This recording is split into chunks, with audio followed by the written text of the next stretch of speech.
In this video, we're going to take a look at the new relative performance dashboard in the Journalytix Day overview. These analytics give you an at-a-glance look at how you're performing relative to recent historical averages. Analytics that are useful in two scenarios. First of all, during the day, as the analytics update in real time, you get rich at-a-glance performance information that helps you cut bad behaviors before they damage your account and see when things are going particularly well. For example, if your average losers and position count are way above average for that day, you might want to consider stopping for the day. If on the other hand you're doing really well, you might want to consider scaling up and trading more size.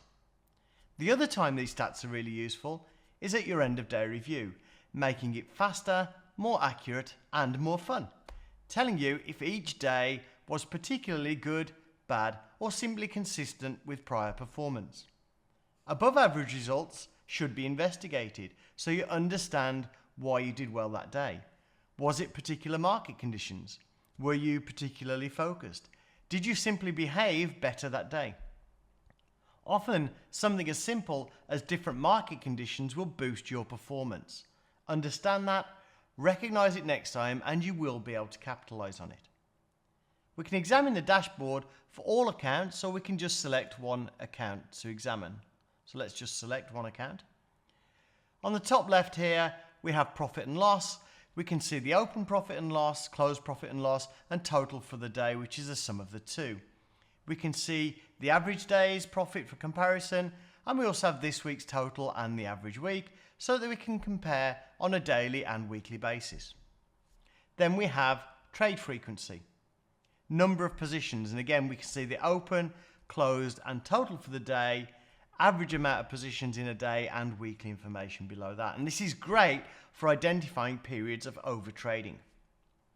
Over on the right, we have donut charts that show the proportion of winning to losing P&L. On the other charts on here, the numbers all include commissions, but on the donut charts, we can see the commissions are actually a separate slice of the chart. So again, we can see the current day and week so far, along with daily and weekly averages. Below that, we can see comparisons for holding times. So on this day, my average holding time was 14 minutes versus 11 minutes historically. Average winning trade on this day was 558 versus a historical average of 125. Average loser was 78 versus a historical average of 63. And on the right here, we have a comparison of the profit factors too. Finally, at the bottom right of our dashboard, we have the KPI indicators. Profit and loss, blue, if your P&L is above average for the day, red if below. Win rate, blue if win rate is above average for the day, again, red if below. Average loser, red here, because the average loser is higher today than average. Average winner, blue, because the average winner today is higher than average again. And finally, profit factor over on the right, blue as profit factor is higher for this day. Scrolling down, we can see additional performance metrics on the right.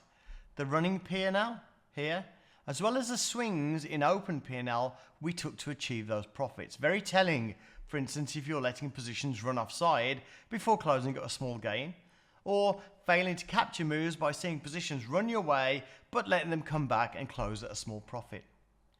Risk should generally follow profits. More risk should result in higher profits. If there's an inverse relationship, it often points to issues of scaling up as you lose trades.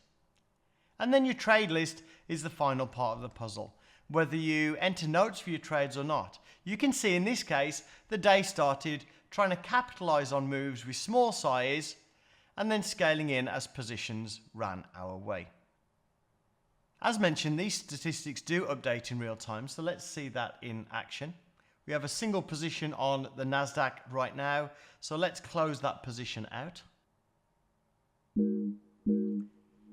We see our close trade notification here, and again we see the trades here update in real time.